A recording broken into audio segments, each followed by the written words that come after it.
Olá, seja muito bem-vindo à oficina de peças do Gran Cursos Online. Vou esperar aqui vocês irem entrando para esse evento que é voltado para aquelas pessoas que querem fazer concurso para advocacia pública. De qualquer forma, se você quer revisar, quer saber, quer se inteirar como fazer uma peça, como estar ali numa segunda fase, fazendo uma prova discursiva, vem com a gente que eu vou aqui passo a passo ensinar como as bancas estão cobrando, como é cobrado ali do candidato, para ele fazer direitinho a segunda fase, a prova discursiva e ser aprovado. Nossos eventos estão sendo de 15 em 15 dias, estamos fazendo aqui a oficina de peças, mas eu já quero até adiantar para você que já estava aí assistindo, que lá para o finalzinho de setembro, ali lá para o dia 19, vai ter um lançamento no GRAN específico para a advocacia pública. Mas enquanto isso, vem comigo, vamos aqui, eu espero que você acompanhe sim essas aulas de 15 em 15 dias. Se você me segue no Instagram, provavelmente você viu lá que eu coloquei a peça antes da aula de hoje. Por quê? Porque de repente, se você não viu o assunto ainda que vai ser cobrado na aula, que foi cobrado aqui no concurso que a gente vai, na prova que a gente vai resolver, talvez você demore um pouco de acompanhar, já que a aula é muito rápida, dinâmica. Então eu recomendo até que, se você puder, se você me segue lá no Instagram, lucianalima.lr, você já pega a prova, já faz a prova antes da aula e quando chegar aqui a gente corrige e você pode tirar as dúvidas. Estamos aqui ao vivo para isso, ok? Bom, até antes de começar, eu quero reforçar aqui com você que está estudando para advocacia pública a importância da segunda fase, tá? Eu já falei em algumas aulas, mas eu espero que você, aluno do GRAN, não cometa o erro de deixar para estudar só para a segunda fase, só depois da prova objetiva. Desde já, se você quer procuradorias, advocacia pública, é importantíssimo que, no decorrer dos seus estudos, você separe aí pelo menos um dia, um horário, a depender do tempo que você tem para estudar, diariamente ou semanalmente, você já separa aí um momento para fazer provas discursivas. É super importante, essa é a fase mais importante de um concurso de procuradoria. É aquela fase que vai definir, ok? Então vamos seguir? Então vamos lá para a oficina de peças. Hoje eu trouxe aqui uma prova do Sebrasp, que foi aplicada em 2017 na PGE do Amazonas. Vamos lá, vamos ler aqui, eu vou lendo. E eu que agradeço, obrigada pela presença. Sejam bem-vindos. Eu vou começar a ler aqui. Fiquem atentos se você ainda não tiver visto aqui essa prova, que vai dar para a gente fazer sim. Essa aqui é uma prova que eu considerei assim, tranquila. Cobrou bastante jurisprudência, mas não tinham muitas questões processuais aqui que pudessem confundir o candidato, tá? Então vamos lá. Bom, o poder público recebeu denúncia anônima sobre suposto enriquecimento do servidor civil estadual Júlio Romano, incompatível com os vencimentos que percebia do estado do Amazonas. Após as apurações preliminares pela autoridade competente, foi instaurado processo administrativo disciplinar. Inquérito administrativo nos termos da Lei nº 1762 de 86 do Estado do Amazonas contra o servidor. Seguindo. Do processo resultou a imposição de pena de demissão a Júlio, ok? Então ele foi penalizado por meio do PAD com demissão, pela prática de peculato e corrupção passiva. Inconformado, Júlio ajuizou a ação anulatória de processo administrativo disciplinar sob as seguintes alegações. Vamos lá para as alegações do Júlio. É aquele momento ali em que você já fica atento para saber o que ele está alegando, já que você está aqui como defensor do Estado, ok? Então vamos lá. O que ele alegou aqui nessa ação? Primeiro, ilegalidade da instauração do inquérito administrativo, uma vez que as investigações pela autoridade competente foram iniciadas a partir de denúncia anônima. Ok? Violação aos princípios da ampla defesa e do contraditório, por insuficiente detalhamento da conduta e da capitulação legal das informações na portaria de instauração do inquérito administrativo. Inobservância do prazo para a conclusão do inquérito, eis que da instauração ao julgamento transcorreram 90 dias. Então, viram aqui o examinador já colocando aqui de forma estruturada todas as alegações que vieram nessa ação anulatória. Por enquanto, achei assim, bem tranquilo, bem organizado para o candidato ler aqui e já ir formulando a sua defesa, ok? Vamos seguir? Outra alegação, nulidade do inquérito administrativo, por ausência de defesa técnica por advogado, uma vez que lhe foi designado defensor dativo que, embora fosse bacharel em direito, não era advogado. 5. Bis in idem, já que os mesmos fatos analisados no PAD são objeto de ação penal, na qual ainda não há sentença. 6. Utilização de prova ilegal, uma vez que a convicção foi formada com base em uma interceptação telefônica, produzida no referido processo criminal, entre outras provas. 7. Ocorrência de prescrição da pretensão punitiva, por terem decorrido mais de 5 anos, entre a data da prática do fato e a data da aplicação da pena. Injustiça, a última alegação dele aqui, injustiça e desproporcionalidade na aplicação da pena de demissão, ante a ausência de provas contundentes nos autos do inquérito administrativo acerca da materialidade da autoria, ao contrário do que afirmou a autoridade julgadora. E aí segue. Na ação, Júlio pediu a anulação da pena, sua reintegração no cargo e o pagamento das remunerações que deixou de receber desde a demissão e indenização por danos morais. Em face dessa situação hipotética, na condição de procurador do Estado, faltou uma palavra aqui, né? Faça a contestação. Ao elaborar a peça, aborde todos os aspectos de direito material e processual pertinentes ao caso. Dispense o relatório e não crie fatos novos. Olha aqui. Ao se deparar com uma questão como essa, pessoal, é claro que aqui foi uma prova em que tinha lá a peça jurídica, mais 2 questões para o candidato realizar, tá? Fazer ali naquele momento e aqui 120 linhas, ok? Bom, quando você vê o examinador colocando ali, passo a passo, de forma bem estruturada, todos os argumentos que foram alegados ali numa ação, é claro o que ele quer. Ele quer que você vá um a um daqueles argumentos, rebatendo cada um. Pela própria estrutura aqui do enunciado, que você viu, aí eu coloquei para vocês, o examinador não trouxe nenhuma questão processual. O que ele quer aqui de você? Ele quer que você demonstre que você conhece, aqui no caso especificamente, questões do processo administrativo disciplinar. Que você saiba aqui jurisprudência do processo administrativo disciplinar. É isso que o examinador queria aqui do futuro procurador, do advogado público que estava aqui fazendo essa prova. Tá? Então, ao ler um enunciado desse, procure logo observar ali de uma maneira mais objetiva possível o que o examinador quer de mim, o que o examinador quer que eu fale.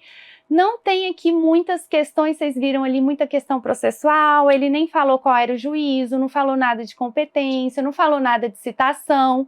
Então, não é por esse caminho que a sua mente vai. Você vai observar aqui mais questões do próprio direito material, de direito administrativo, questões relativas ao processo administrativo disciplinar. Quanto à peça a ser feita, esse concurso aqui da PGE Amazonas falou expressamente que era uma contestação. né? Então já é um ponto aqui positivo, já é uma coisa mais fácil, já estava falando qual era a peça. Então você já sabia ali o caminho. É importante sim que você que está fazendo esses concursos pegue várias provas e já faça, já deixe um esqueminha ali. Ah, é uma contestação. Como é feita uma contestação? É algo simples, mas não deixa de passar um a um dos pontos que tem que ser colocados. Por quê? Quando o examinador for corrigir sua prova, apesar de ser uma prova subjetiva, ele vai corrigir essa prova de uma maneira objetiva. Ele vai olhar se o que você colocou, se o que você escreveu está ou não ali no espelho de correção dele, tá? Então, o que tem que ter aqui no espelho, na correção de uma contestação que você não pode esquecer, tá? Bom, o endereçamento, você viu ali que não houve nenhuma menção a algum determinado, algum juízo determinado. Então, o aluno vai ter que apenas colocar aqui que ele conhece de forma genérica o endereçamento, tá? Colocar sempre o nome da peça de uma forma destacada, para mostrar ali que você sabe o que está fazendo. Aqui ele já disse que era uma contestação, mas ele poderia não dizer, se fosse um recurso, você já coloca ali qual é o nome. Colocar os fatos, direito e pedido. Aqui vocês viram, e eu acho ótimo quando isso acontece, que o examinador falou, ó, dispensa o relatório e não crie fatos novos. Então, ótimo, você tem 120 linhas, o que ele quer de você aqui? Como eu disse, ele quer que você demonstre conhecimento sobre o processo administrativo disciplinar, tá? Aqui, pessoal, especificamente, tudo que foi cobrado, todas as alegações aqui do servidor para dizer que o processo, que o PAD contra ele foi nulo, todas aquelas alegações estavam ali na jurisprudência do STJ. Tem ali na jurisprudência do STJ, jurisprudência em tese. Não sei se você já viu, já pesquisou nesse sentido, mas tem lá, jurisprudência em tese do STJ. Aí você coloca lá, processo administrativo, direito administrativo, processo administrativo disciplinar. Todas as teses que foram colocadas aqui pelo autor dessa ação estão lá em jurisprudências em tese do STJ, de forma bem clara e bem objetiva. Então, isso já é uma dica para você acordar, fique atento. O Sebrasp gosta bastante de cobrar essa jurisprudência em tese. Por quê? É algo consolidado, né? Já está ali no STJ, é algo que se repete com uma certa frequência, aqueles entendimentos, mesmo que não seja algo definido ali num precedente vinculante, num recurso especial repetitivo, está ali, de certa forma, colocado pelo STJ de uma maneira bem objetiva, então é mais fácil mesmo cobrar do aluno, tá? Então fique ligado, dá uma olhada nessa jurisprudência em tese, tudo foi cobrado aqui. Além disso, ao estudar por essa jurisprudência em tese, você vai ficar também atento para a prova objetiva, tá? Então é cobrado tanto na subjetiva quanto na objetiva. E agora falando aqui do processo administrativo disciplinar. Quando você liga ali, ele quer processo administrativo disciplinar, você já pensa, o que é? O que é o processo administrativo disciplinar? É importante você já ir buscando dentro de você essas informações, e tudo isso vai servir não só para a discursiva, vai servir para a objetiva também. Então, na hora você lembra, bom, processo administrativo disciplinar é o quê? É um procedimento, é um meio de apurar a responsabilidade do servidor. Tem material, vou pedir aí para... Eu até já disponibilizei, viu, gente? Pode olhar lá no meu Instagram, tem material, ok? Bom, então voltando aqui. O processo administrativo disciplinar é esse meio de apurar a responsabilidade do servidor. Por quê? Pelo quê? Por atos ali que ocorreram no exercício das suas atribuições ou em razão das suas atribuições, tá? Então, você já pega ali o que é o processo administrativo disciplinar, tem súmula vinculante sobre o processo administrativo disciplinar, o que tem de jurisprudência, já coloca sua mente para trabalhar.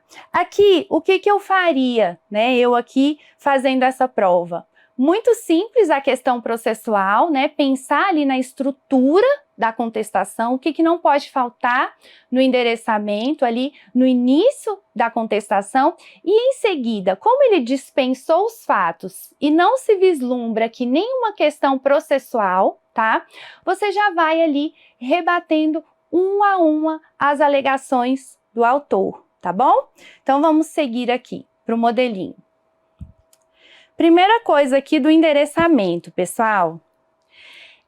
Eu segui aqui, procurei seguir, como eu sempre faço nas nossas aulas, o próprio espelho do Sebrasp, tá?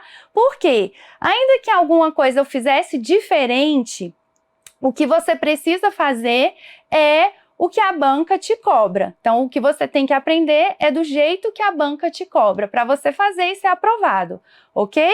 Então, vamos seguindo aqui. Primeira coisa, excelentíssimo senhor juiz de direito da X-Vara, porque não tem aqui a especificação de qual é a vara, tá? Da Fazenda Pública Estadual de Manaus. Mas você observou ali que não havia uma cidade específica. Então, você poderia colocar também da Fazenda Pública da comarca XX. Tá bom? Não tinha uma cidade específica, mas você poderia colocar que era a capital, tá? Então, o estado do Amazonas, aí você vai colocar a pessoa jurídica de direito público que você está representando como procurador, pessoa jurídica de direito público interno, neste ato representado por seu procurador com mandato uti legis. Ou seja, o mandato do procurador, ele é pela lei. Tá? Então, é importante sim, isso aqui estava no espelho, você demonstrar que você tem o conhecimento que o procurador, ele representa a pessoa jurídica de direito público por um mandato que advém da própria lei, tá? Então, em atendimento ao mandado de citação e no prazo legal, apresentar contestação, ok? Em face das pretensões veiculadas na ação anulatória de processo administrativo disciplinar em epígrafe, proposta por Júlio Romano. E aí não tem a qualificação do autor, tem o nome dele. Então, você pode colocar o nome dele aqui, tá? E colocar entre parênteses qualificação, demonstrando o quê? Demonstrando que você sabe que na contestação tem que ser colocada a qualificação aqui do autor, tá? Você coloca entre parênteses só para demonstrar isso. Eu sei que tem que colocar a qualificação, mas o enunciado não especifica nenhuma qualificação a não ser o nome do autor, ok? Seguindo, arrola, para tanto, os seguintes fundamentos de fato e de direito. Aqui é claro que você pode usar as suas, né? Você tem outras palavras, outra forma de escrever, não tem problema. O que é essencial? Dizer aqui a pessoa jurídica que você está representando, ok? Antes disso, né? O endereçamento, como eu falei. Dizer a qualificação pessoa jurídica de direito público interno, falar sobre a representação pelo procurador e falar ainda o quê? Que essa representação se dá por mandato legal, tá? Então, aqui esses são pontos essenciais a demonstrar o seu conhecimento acerca da qualificação, acerca aqui do próprio endereçamento e do início aqui da contestação, tá? Segundo ponto importante aqui, já no finalzinho, essencial é colocar que você sabe que tem que colocar a qualificação aqui do autor. Apenas colocar entre parênteses, se o enunciado especificar algo sobre o autor, o réu, ou recorrente, você pode colocar também ou pode colocar já devidamente qualificado, tá? Mas a demonstrar a qualificação. São requisitos aqui específicos do CPC a respeito da contestação. Seu endereçamento, a qualificação das partes, ok? Seguindo aqui. Bom, os fatos, vocês viram o quê? O enunciado dispensou os fatos. Então, ótimo. Só coloca lá, dos fatos, e aí você coloca entre parênteses. relatório dispensado conforme o enunciado, tá? Lembra de colocar isso aqui demonstrando que você sabe que teria que colocar os fatos, ok? Gastou aqui uma linha para escrever isso, mas fala dos fatos, relatório dispensado conforme enunciado. Agora, nós já vimos provas, até já fizemos provas aqui em que não se dispensa o relatório, né? Então, se o relatório não for dispensado, você seja muito breve, coloca ali só os fatos relevantes, que quase tudo que está no enunciado, de alguma forma terá alguma relevância para a sua resposta, mas seja o mais breve possível. Economize linhas aqui para colocar lá no mérito o seu conhecimento, tá? E vamos do direito. Olha só, estava exatamente assim no espelho da prova, tá? Que o candidato deveria colocar o título do direito e refutação de cada um dos argumentos listados no enunciado. Então, se eu tenho um enunciado que traz argumentos ali listados daquela forma que nós vimos, como foi nesta prova aqui da PGE Amazonas, você já sabe, eu tenho que refutar um a um cada um desses argumentos. Ah, professora, eu não sei aqui especificamente algum desses argumentos aqui. O que eu recomendo? Escreve lá alguma coisa sobre aquele argumento, tá? Improcede, não tem razão o autor quanto a isso. Ainda que você não saiba exatamente qual é a jurisprudência, qual é o motivo, de que forma você vai refutar aquilo. Por quê? Alguma pontuação ali você vai ganhar simplesmente por ter mencionado, por ter dito que não procede aquela alegação, tá? Especificamente aqui no caso da contestação, tá bom, gente? Então, vamos seguindo? Primeiro, eu vou colocar de novo cada uma das alegações do autor e aí em seguida eu vou dizer como você vai refutar essa alegação, tá? Primeira coisa que ele falou, ilegalidade da instauração do inquérito administrativo, uma vez que as investigações pela autoridade competente foram iniciadas a partir de denúncia anônima. Tá? Como refutar isso aqui? É uma questão puramente de direito material, tá? Lá na própria contestação, como é que você poderia colocar um título que já refutasse aquele argumento? Então, você colocou ali do mérito ou só mérito, tá? Dá para enxergar aí. Tem lá o mérito e aí o primeiro ponto da legalidade da instauração do PAD, porque antes aqui já tinha falado em processo administrativo disciplinar, né? E colocou entre parênteses a sigla, o que significa que, então, o próprio examinador, ele estava aceitando, como estava no espelho, você falar apenas em PAD, tá? Com base em denúncia anônima. Então, vamos seguir. Qual é o primeiro ponto? Gente, a jurisprudência, como você já deve saber, ela admite sim a instauração de processo administrativo com fundamento em denúncia anônima, tá? Ela admite sim tanto a jurisprudência do STJ quanto a jurisprudência do STF, ok? Uma questão importante é o seguinte, é a própria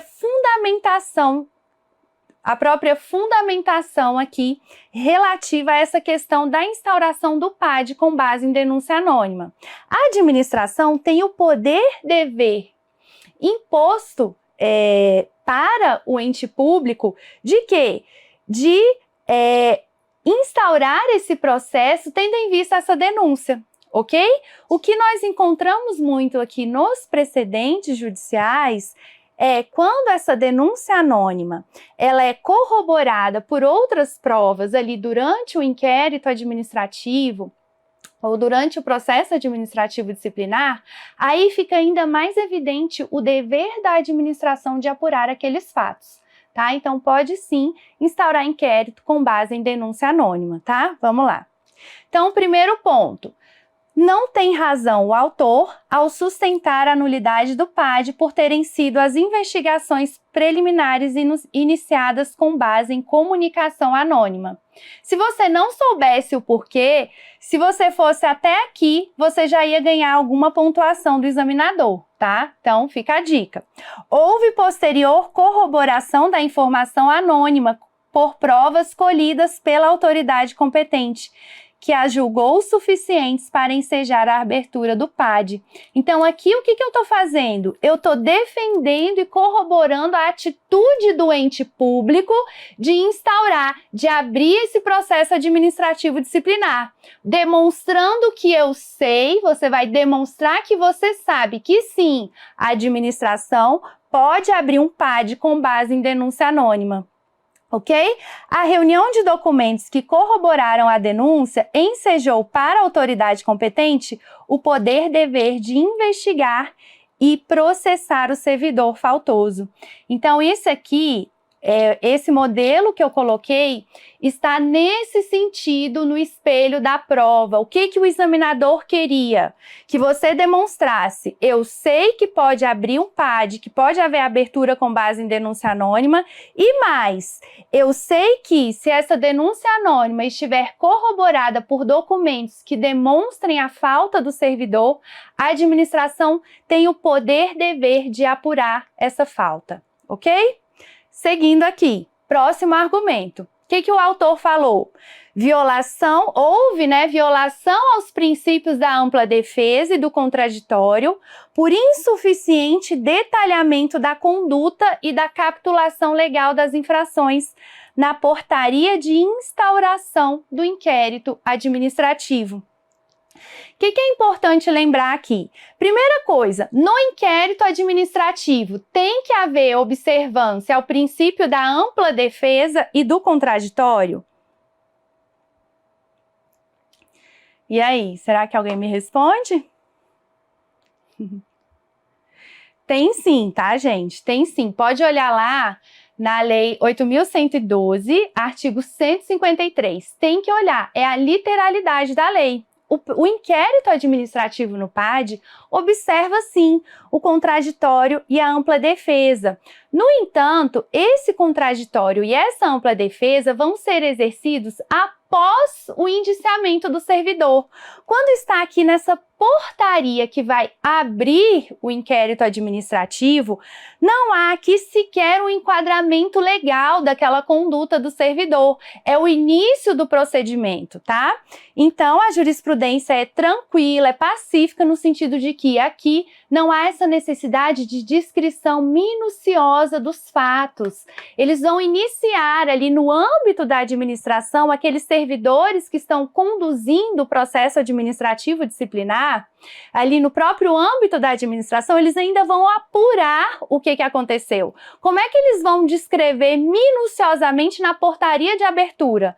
Não faz sentido. Tá? Não é o momento, isso aqui não viola o contraditório nem a ampla defesa. A ampla defesa e o contraditório serão sim exercidos posteriormente, tá? Então, eu vou colocar aqui a jurisprudência para você. Ficou pequeno, né? Mas se você quiser ver, mandado de segurança 17.053. Por que eu fiz questão de colocar ele aqui? O espelho do Sebrasp estava exatamente igual a ementa, tá? Exatamente igual à ementa, não mudou nada. Não mudou absolutamente nada. Eu até coloquei aqui para você. Você poderia colocar, né, o item 2, a portaria de instauração do processo disciplinar prescinde de minuciosa descrição dos fatos imputados. E aqui o examinador colocou exatamente como estava ali na jurisprudência do STJ, lá na jurisprudência em tese, que eu falei para vocês. Então, o que você tinha que falar? Que nessa fase inaugural não se impõe a minuciosa descrição do suposto ilícito praticado, nem o enquadramento legal da conduta, ainda não tem isso aí. Por quê? Porque só se torna indispensável ao final da instrução, por ocasião do indiciamento do servidor, a fim de, naquele momento, né, no momento em que o servidor vai ser indiciado, aí sim, aí ele vai exercer a ampla defesa e o contraditório, ok? E o examinador colocou todo esse parágrafo, tá? todo esse parágrafo. No entanto, eu entendo que, a depender do tamanho da sua letra, você poderia resumir bastante isso aqui. Nesse primeiro tópico, você já disse tudo. Você disse o quê? Que na fase inaugural do PAD não se exige essa minuciosa descrição. Então, não há violação ao contraditório e ampla defesa, tá? E aqui ele colocou algo a mais. Por quê? O processo administrativo disciplinar, quando da sua instauração, não está adstrito aos fatos previamente determinados. O que pode acontecer?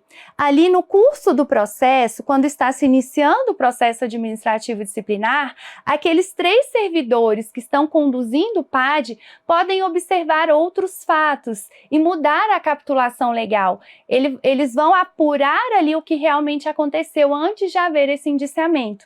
Então, no espelho, o CESP colocou toda essa questão a demonstrar o quê?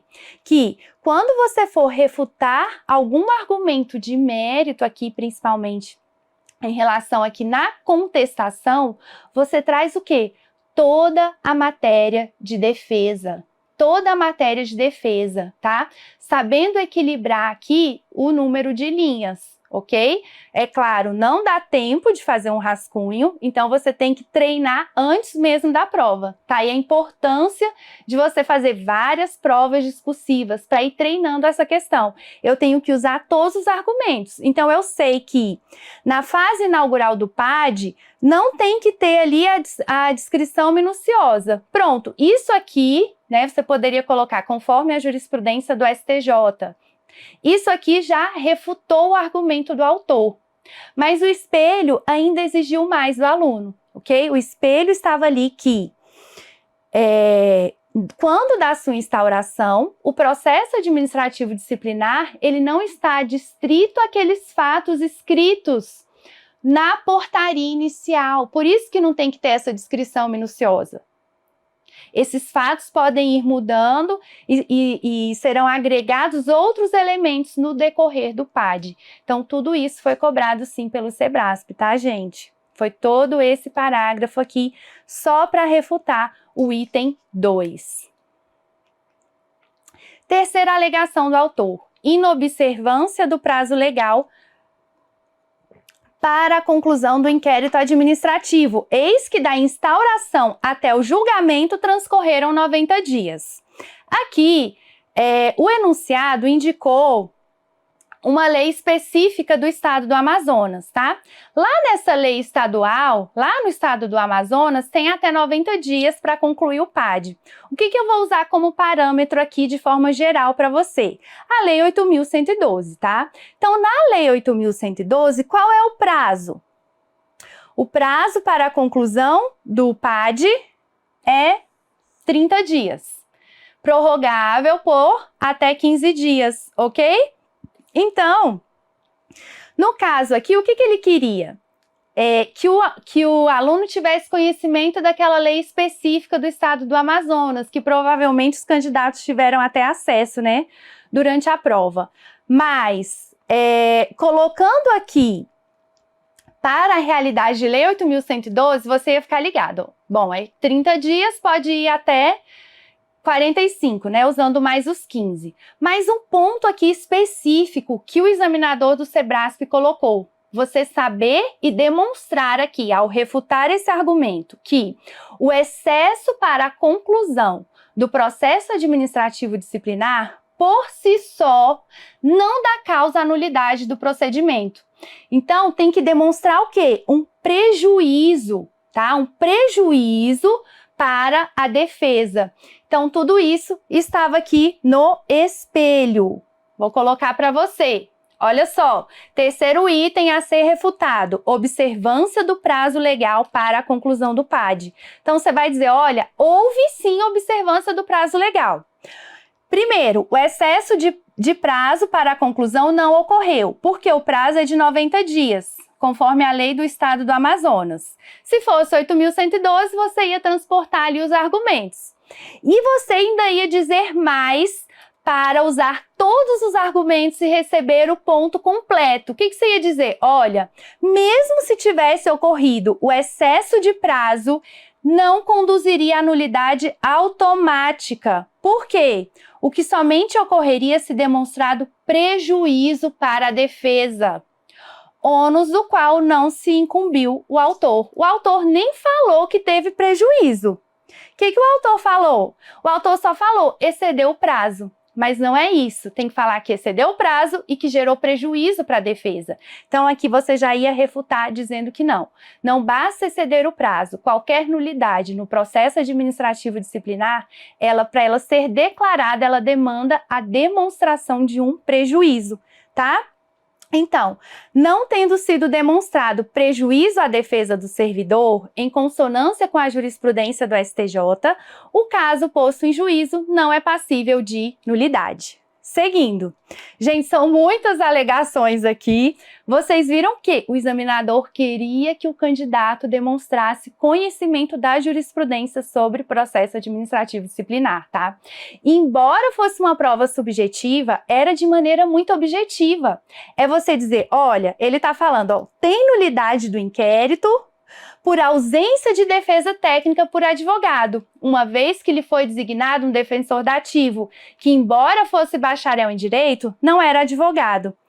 Para responder, quando você vai responder, você já começa acertando o espelho quando você, no caso da contestação, quando você rebate o que o examinador está falando, você está contestando. Então você já começa falando, olha, a falta de defesa técnica não ofende a Constituição. Não ofende. A falta de defesa técnica não enseja nulidade. Pronto, você já está ali.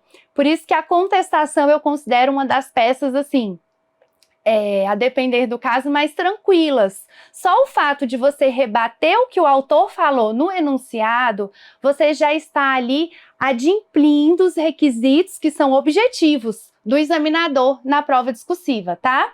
Então, olha aqui como é que estava. A falta de defesa técnica por advogado não ofende a Constituição. E aí, o examinador queria, sim, que você citasse expressamente a súmula vinculante 5, como até responderam aí, tá?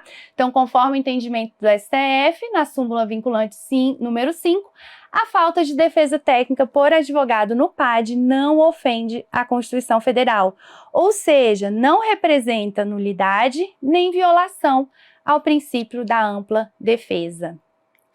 Seguindo aqui, o que o autor disse? Que houve bis in idem, já que os mesmos fatos analisados no PAD são objeto de ação penal, na qual ainda não há sentença. E aí? Bom, se o autor está falando e você está aqui como advogado do ente público, o autor está errado. Então, você já começa falando que não caracteriza bis in idem, tá? Se é para você refutar cada um dos argumentos, você já vai dizer, olha, a coexistência do PAD com a ação penal não caracteriza bis in idem. E aqui, eu até quero perguntar aqui, lembrar vocês, gente, e se esses fatos aqui, se eles constituíssem os fatos apurados num processo administrativo disciplinar, se fosse também atos que caracterizassem improbidade administrativa, podia aqui também ser objeto do PAD?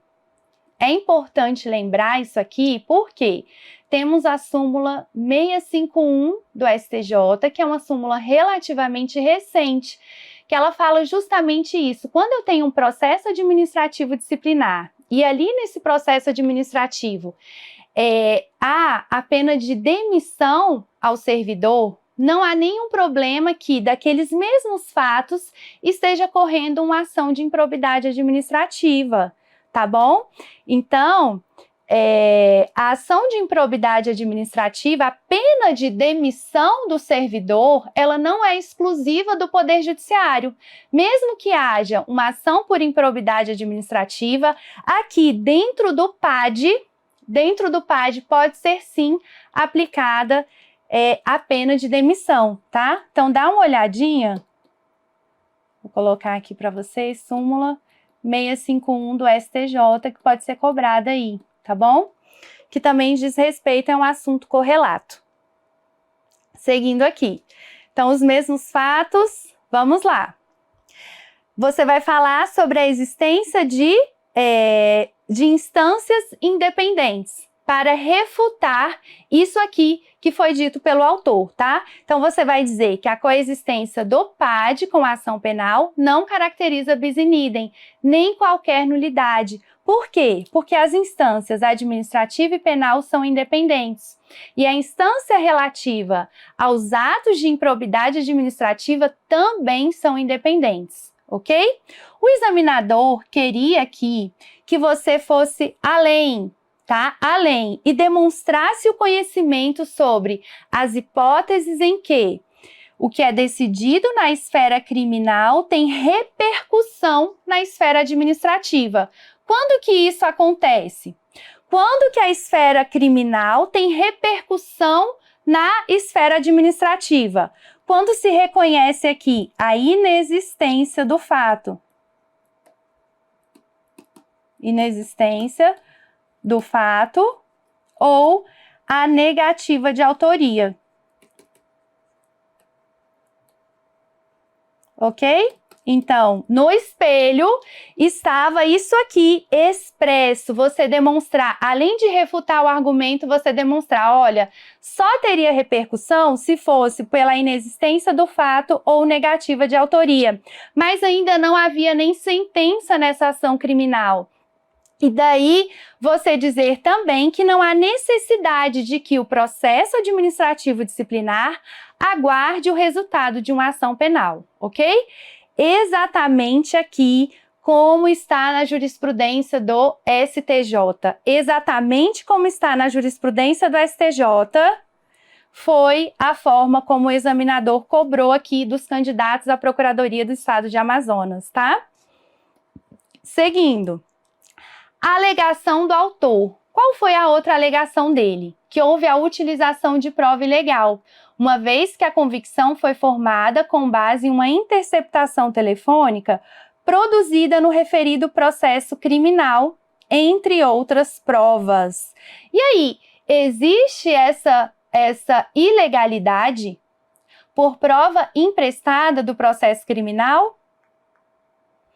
Não existe, tá, pessoal? Então, como eu falei mais uma vez, vai refutar em contestação, já começa a frase repetindo mesmo o que está ali no enunciado, dizendo que aquela alegação do autor não procede, não caracteriza, não enseja nulidade. Tudo nesse sentido, você já vai entrar ali nos requisitos do espelho, tá?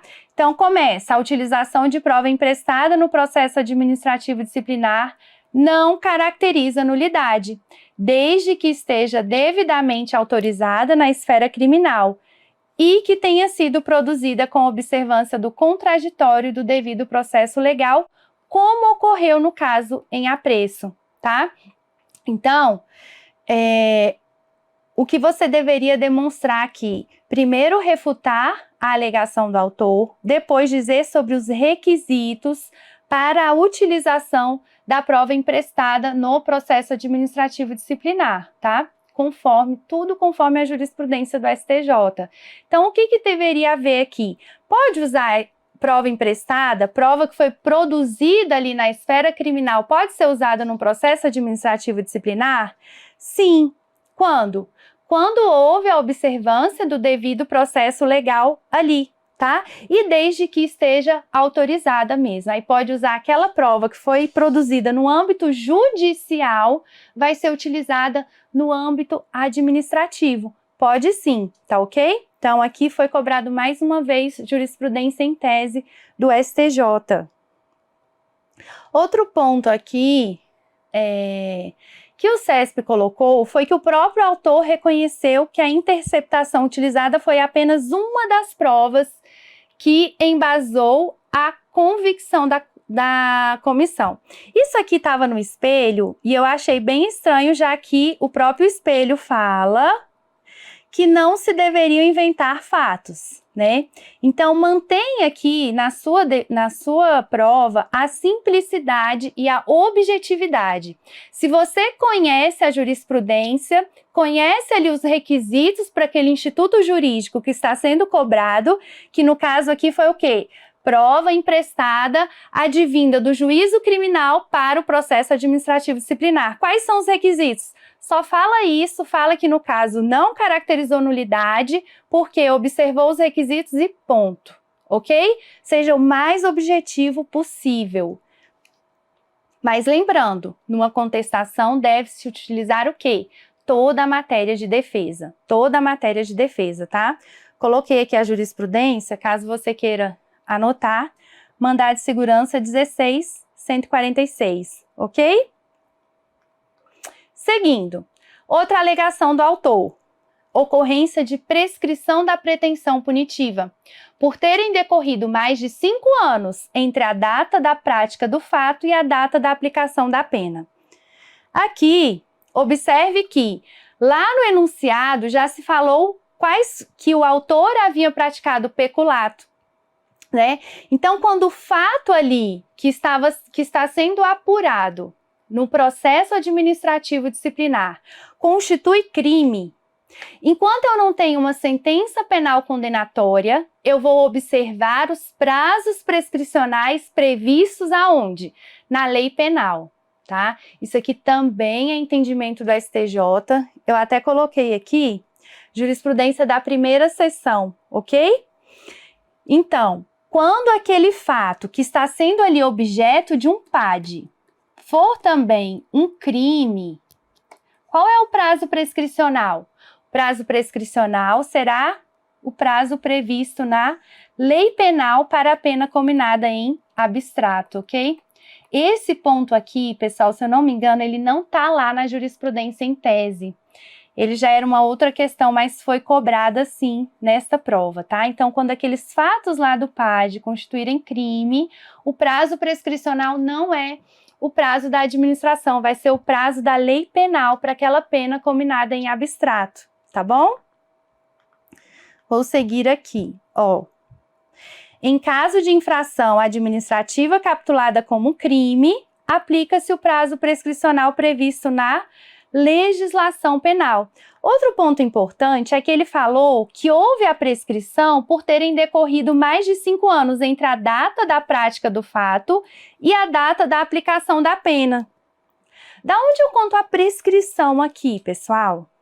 Olha só, a prescrição, ela vai ser contada da data em que a administração toma ciência do fato.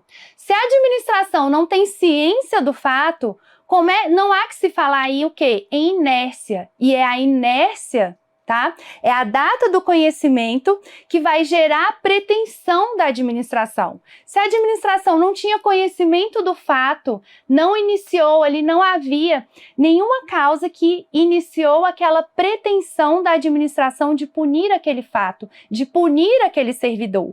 Então, no caso aqui, fique atento também. O termo inicial da prescrição, conforme o autor alegou aqui, também estava incorreto. O termo inicial é a data do conhecimento pela autoridade competente daqueles fatos que ensejariam o processo administrativo disciplinar.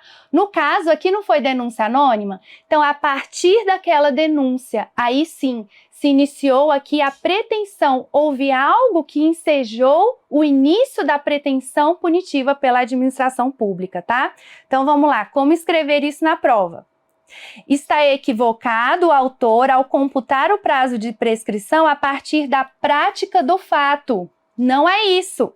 Conforme o artigo, esse artigo aqui da Lei do Estado do Amazonas replica o que está na Lei 8.112. Então, a prescrição começa a contar da data em que a autoridade toma conhecimento da existência da falta. Ok? E outra coisa, a prescrição interrompe-se pela abertura do processo administrativo. Além disso, o que você tinha que falar? Aqui, o examinador usou tudo aquilo que estava no precedente do STJ, tá? Tudo que estava no precedente. No entanto, você poderia ser mais objetivo e dizer o quê? O termo prescricional começa a correr da data em que o fato se tornou conhecido, pois antes disso não há que se falar em inércia do titular da pretensão punitiva. Então, não havendo inércia, não há que se cogitar o início da prescrição. Além disso, a ação penal concomitante, constituindo o fato objeto da ação punitiva crime. Enquanto não houver sentença penal condenatória transitada em julgado, a prescrição do poder disciplinar, ok? A prescrição ali do poder da administração, o que ele faz? Rege-se pelo prazo previsto na lei penal para a pena combinada em abstrato. Então, não ocorreu prescrição. Última alegação aqui do autor, estou indo para o final. Injustiça e desproporcionalidade na aplicação da pena de demissão, ante a ausência de provas contundentes nos autos do inquérito administrativo acerca da materialidade da autoria, ao contrário do que afirmou a autoridade julgadora. O que você tinha que saber aqui, pessoal? No que diz respeito à injustiça de um processo administrativo, como foi apreciado pela autoridade administrativa determinadas provas, o judiciário não pode entrar nesse mérito, ok? Isso também é jurisprudência pacífica do STJ. Então, você tinha que demonstrar aqui, em relação a esse último argumento, essa suposta ausência de provas, essa suposta insuficiência de provas e injustiça não poderia ser apreciada pelo judiciário, tá? Vamos lá. No que diz respeito à alegação de ausência de provas contundentes sobre autoria e materialidade, são dissociadas do contido nos autos do PAD, pois ali ficou cabalmente demonstrada a existência das irregularidades e sua prática pelo autor. Não se mostra possível ao judiciário adentrar o mérito administrativo com o intuito de reformar a decisão. Por quê? Nesse juízo de discricionariedade, tá? O administrador optou por aplicar essa pena de demissão ao requerente, de maneira fundamentada. Então, o que o candidato deveria destacar aqui? Não cabe ao judiciário entrar no mérito administrativo, mas o seu exame tem que estar circunscrito aos aspectos da legalidade do ato, ok? Esse ponto aqui, ó, para você completar o que o examinador queria de você, o conhecimento dele. Enfim, e não esquecer disso aqui na contestação, tá? Pedir o julgamento de improcedência dos pedidos efetuados pelo autor. Pedir expressamente esse julgamento de improcedência. O candidato que deixasse de falar sobre a improcedência dos pedidos ia perder ponto. Então, olha aqui, devem ser julgados improcedentes os pedidos de anulação do PAD, de reintegração e de restituição de valores, uma vez que ficou demonstrado que não há nulidade. Por ser válida a pena de demissão, não há que se cogitar a reintegração nem o ressarcimento de valores que deixaram de ser pagos após a aplicação da pena. Ademais, por não haver ato ilícito, não há que se cogitar em dano moral. Então, refutar aqui, na contestação, cada um dos pedidos do autor. Enfim, após adentrar em todo o mérito, você coloca lá o título dos pedidos e conclusão, e vem, diante do exposto, requer-se digne Vossa Excelência, ou apenas diante do exposto, requer-se o quê? Julgar improcedente os pedidos formulados, condenar o autor a suportar o ônus da sucumbência, inclusive honorários advocatícios e custas pela provocação indevida da prestação jurisdicional. Importantíssimo fazer esses pedidos, tá? Veja que é diferente. No parágrafo anterior, você refutou os pedidos. Isso aqui estava como imprescindível na prova. Em seguida, na conclusão, você refuta de novo. Você requer a Vossa Excelência julgar improcedente os pedidos, condenar o autor a suportar ônus de sucumbência e honorários advocatícios.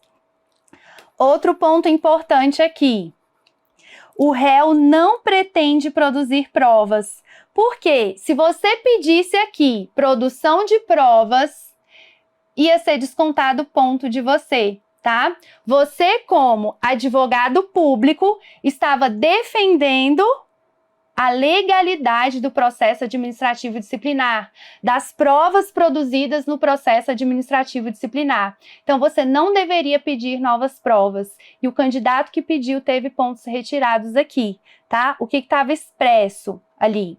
O réu não pretende produzir novas provas além da cópia integral do PAD, que hora junta a presente contestação. Pede, enfim, as publicações sejam realizadas em nome do procurador. Isso aqui é facultativo, tá bom? Data e assinatura, ou põe data, procurador, ponto. Não se identifique aqui ao final da prova de maneira nenhuma. De uma maneira bem genérica, só põe data e assinatura, tá bom? Professor Gustavo, boa noite. Gente, falei aqui para vocês, dei uma corridinha no final, por quê? Essa era uma peça que o examinador demonstrou ali de forma expressa o que ele queria de você. Ele queria uma contestação e ele queria que você refutasse cada um dos argumentos. É uma contestação, lembre-se da natureza da contestação. Eu tenho que refutar com toda a matéria de direito numa contestação. E foi isso que o examinador pediu aqui do candidato que conseguiu atingir a pontuação máxima. Ele tinha que demonstrar o máximo de conhecimento nessas 120 linhas. Então, treine mesmo prova discursiva, porque quanto mais você treinar, mais você vai ter prática para fazer ali naquela hora, naquele momento de tensão, que é quando você está fazendo uma prova subjetiva, né? Uma prova discursiva que é muito tenso, é realmente algo que quando você olha para trás você fala, eu não sei como é que eu dei conta, mas foi. Então, esse não sei como é que eu dei conta, mas foi, isso acontece quando você está treinado, quando você se coloca ali para fazer e quando vê, você já está fazendo, já está conseguindo fazer, tá bom? Então, fiquem aí, professor Gustavo, grande professor Gustavo, vai entrar daqui a pouco com a análise do edital da PGE de Santa Catarina. Acompanhe, professor. Eu agradeço imensamente a presença de vocês. Desejo que vocês continuem firmes, estudando cada vez mais. Tem muitos concursos aí pela frente, tem muitas notícias boas para a advocacia pública. E realmente, olha, um dos melhores concursos, né, gente, que está tendo na atualidade. Então, vale muito a pena mesmo você estudar, você treinar. E a sua hora chega, tá? Se você continuar, a sua hora chega, tá bom? Então, um grande beijo para vocês. Toda vez que a gente tiver a oficina de provas, eu vou colocar lá no meu Instagram antes a peça. Se você quiser fazer antes e chegar aqui só para corrigir, só para tirar dúvida, vamos fazer assim. Tá bom? Um grande abraço e boa noite!